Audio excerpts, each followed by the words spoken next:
Now, women's rights groups are protesting across the country, demanding that immediate application of the landmark Supreme Court decision. Earlier this year, the Supreme Court ruled that the term woman, man and sex in the Equality Act 2010 refer to biological sex at birth, which in practice means that transgender people have no right to access single-sex spaces. However, campaigners are saying that the ruling has not been applied yet. Joining me now, GB News reporter Sam Francis from central London and, of course, GB News Scotland reporter Tony Maguire from Holyrood. Right, I'm going to start with you, Sam Francis. Talk to me, where are you? What's going on at the protest? Nana, good afternoon to you. Yes, we are live just opposite Downing Street. We have been across most of central London today, joining two campaign groups, one made up of women's activists and feminists, saying that they believe the government must act now to implement the changes that they believe are vital to protect women's rights following that Supreme Court ruling. And the second was a counter-protest earlier today with a very different atmosphere, which we'll share with you in just a moment, some footage that we captured earlier of a significant scuffle between protesters and police. They, in turn, believe that their rights are being cancelled out effectively by this ruling, and that they no longer have access to public spaces because they are not deemed, under that definition by the Supreme Court ruling, a biological woman. That category now no longer includes transgender women. Now, earlier today, my colleague Connie Shaw spoke to one of the transgender activists at that counter-protest, who said they believe they no longer feel safe in this country. The reality of the situation is that trans women, not men, trans women and other trans people are not predators. The statistics show us over and over again that trans women are not predators. But isn't it 2/3 of trans women in prison have been convicted of at least one sex offence? What do you say to that? That statistic is misleading. That is sexual crime. A lot of that is things like sex work. It is not sex predators.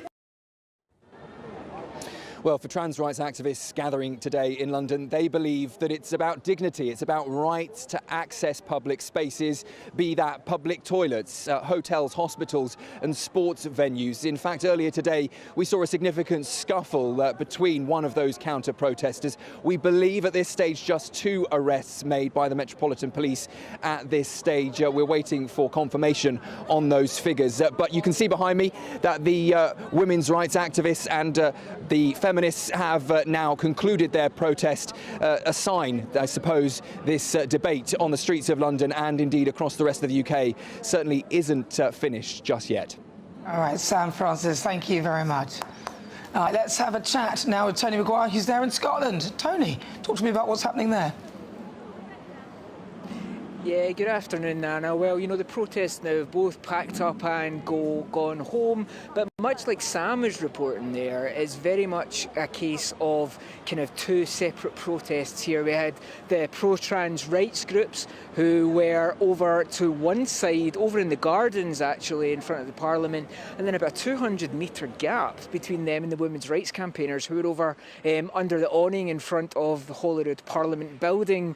Now, this was very much a set-up as a result of various scuffles that had been going on in times, but that didn't stop some of the pro-trans supporters coming and sort of infiltrating. I use that word very hesitantly, but you know, they had knowingly made their way into the women's rights group, soon to be confronted by police and then asked to leave. Now, the individual who was there, a transgender female, she wouldn't talk to the police at first. She was writing on a notepad, and that was how she was communicating kind of her desire to stay in place. Eventually they moved on, and then this afternoon we went over and tried to kind of speak to people over at the pro-trans rights kind of lobby, but they just weren't having any of it. Now, we're kind of used to seeing those scenes in GB News, but we were kind of swarmed with flags, lots of placards, the odd rude gesture, but not particularly keen to kind of get in the debate. But of course that is what it was all about today, getting the points across. This has been an issue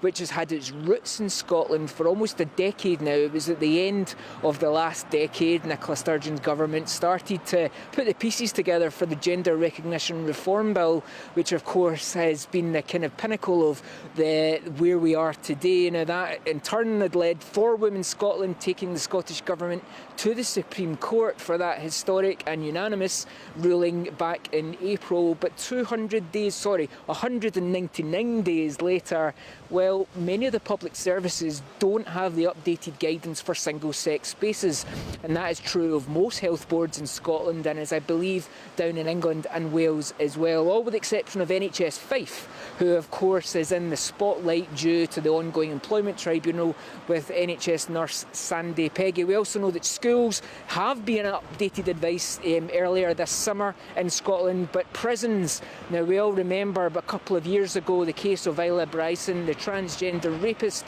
who changed her gender to try and get an easier time of it in a women's prison. Well, that was very much around the time of the Gender Recognition Reform Bill coming down in pieces. But the women that I spoke to today, the women's rights campaigners, well, they're quite frankly in disbelief that 200 days later, after that cut and dry court ruling, well, they're still here campaigning for the same thing. All right, Tony Maguire, thank you very much. How could anyone forget Isla Bryson, the man who was placed in the women's prison, a rapist who then claimed to be a woman? I mean, that was the beginning of Nicola Sturgeon's unravelling, I think, really. Right, let's move on. 52 million...